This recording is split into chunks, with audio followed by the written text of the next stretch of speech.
การประวัติก่อนครับเขามาแม่ญาติพี่น้องนะ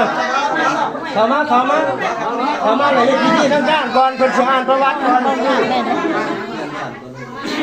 ว่าให้เขามาแม่ผู้เจ้ากัน